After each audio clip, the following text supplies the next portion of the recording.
क्योंकि माँ के आंचल से उचित स्थान, विश्राम और निद्रा के लिए तो हो ही नहीं सकता। और जब मुझे वो प्राप्त हुआ तो निद्रा का तो सुख प्राप्त होना ही था। और माँ ने मुझे भूखा कहाँ रहने दिया। उन्होंने मुझे अपने हाथों से स्वादिष्ट भोजन खिलाया।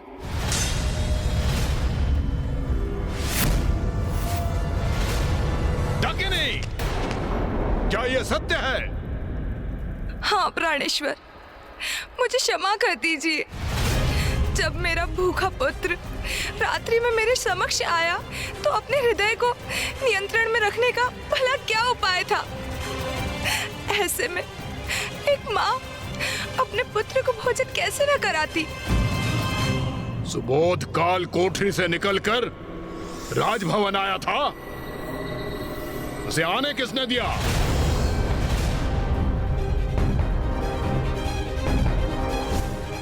पुत्र सुबोध। माँ, किंतु माँ, मैं कहाँ आया था आपके समक्ष? वो तो आप स्वयं आई थी कालकोठरी में, मुझे भोजन कराकर निद्रा कराने। नहीं नहीं, ये कैसे संभव है? कल रात्रि सुबोध मेरे कक्ष में आया था। सर्वप्रथम उसने मुझे भोजन कराया और फिर मैंने उसे। हाँ, ऐसा ही तो हुआ था। शांत हो जाओ। मुझे मूर्ख बना रहे हो तुम दोनों। ये कैसी बेतुकी बात है? सुबोध काल कोठरी में था तो राजभवन के कक्ष में कैसे पहुंचा? एक ही समय पर दो स्थानों पर कैसे हो सकता है ये? अभी ज्ञात हो जाएगा क्या सत्य है और क्या मिथ्या। हे द्वारपाल, क्या तुमने कल रात्रि सुबोध को कारावास से बाहर आने की अनुमति दी थी? नहीं महाराज, यह असंभव है। युवराज कहीं नहीं गए थे। मैं संपूर्ण रात्रि बड़ी चौकसी से द्वार की रक्षा कर रहा था और महारानी भी नहीं गई थी कारावास में। यदि कोई कहीं गया ही नहीं था तो फिर ये ऐसा क्यों कह रहे हैं? कैसा भ्रम है ये? आप अभी तक नहीं समझे पिताश्री, ये सब मेरे प्रभु गणेश जी की ही लीला है।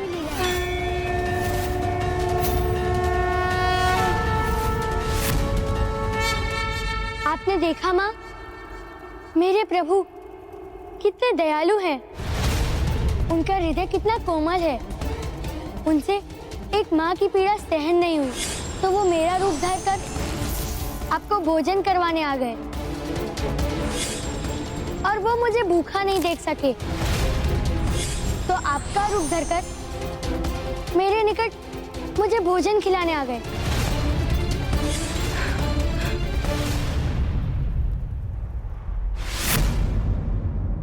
महाराज ये सत्य है। कल संपूर्ण रात्रि युवराज गणेश जी की आकृति बनाकर उनकी पूजा करते रहे। युवराज, मेरे शत्रु उस गणेश की पूजा करते रहे और तुमने उसे होने दिया। द्रोही!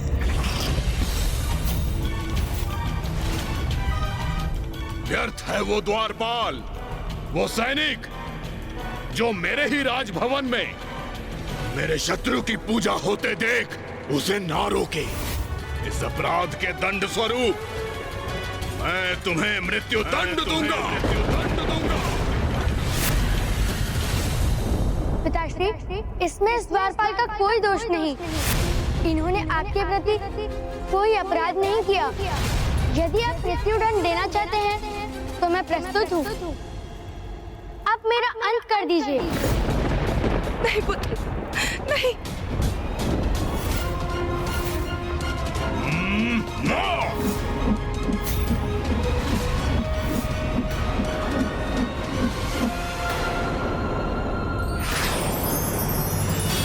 ओम गण गणपते नमः। ओम गण गणपते नमः। ओम गण गणपते नमः।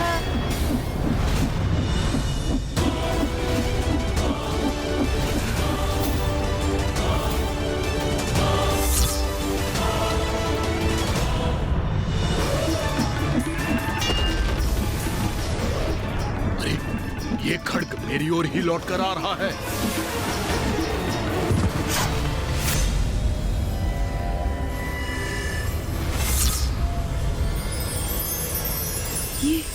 ये कैसी दिव्य अनोखी ऊर्जा का आभास हुआ मुझे मेरे भीतर।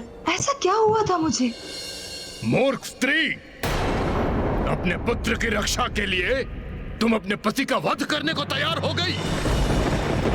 क्षमा करें प्राणेश्वर, अचानक किसी शक्ति का प्रभाव पड़ा मेरे ऊपर, जैसे तीव्र प्रकाश अचानक मेरे भीतर प्रविष्ट हुआ।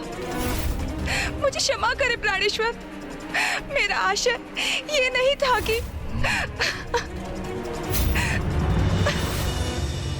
ये अवश्य गणेश जी का चमत्कार था।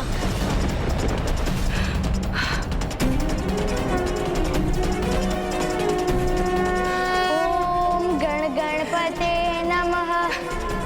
ओम गण गणपते नमः। ओम गण गणपते नमः। बस बस, बहुत सह चुका इस बालक की उद्दंडता और शत्रु प्रेम। इन विद्रोहपूर्ण शब्दों को इसके मुख से निकलने से रोकने हेतु स्वयं अपने हाथों से इसके कंठ को मसल कर रख दूंगा।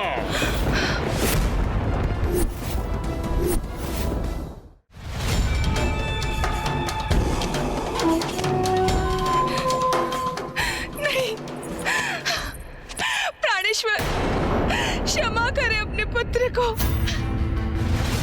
ये अनर्थ है, पिता अपने पुत्र का वध करेगा, ये सर्वथा अनुचित है। हे स्त्री, हट जा मेरे मार्ग से। प्राणेश्वर, वो मात्र एक बालक है, आपकी पूजा करता है वो। ये पितृद्रोही मेरी नहीं, मेरे परम शत्रु गणेश का पुजारी है।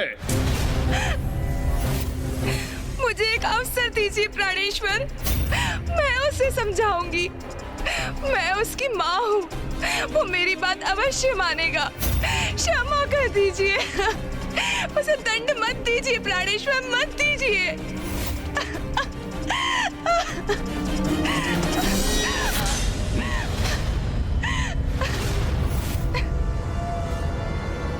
उचित है, एक अंतिम अवसर।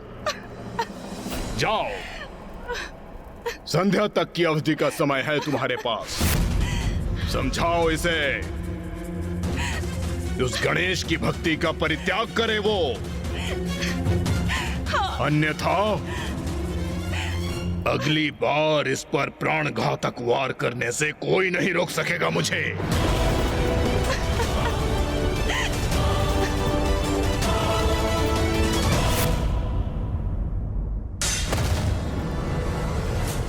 मेरे पुत्र, मेरे लाल, मेरा सुबोध,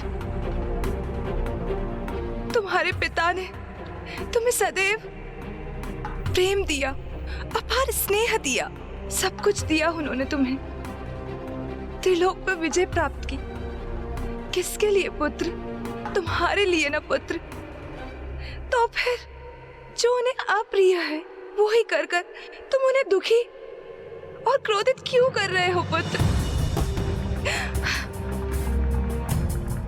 क्या तुम्हें तुम्हारे पिता से प्रेम नहीं?